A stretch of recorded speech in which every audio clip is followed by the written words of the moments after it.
আমার বারান্দার সকাল সকাল ঘুম ভাঙে। সূর্যের প্রথম রশ্মি এসে স্পর্শ করে তার কাঁধ।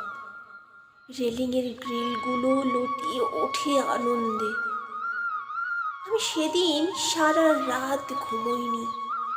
আড়াল থেকে সব দেখে আমি বারান্দাকে ছুলাম। বারান্দা বলল, কেমন আছো তুমি?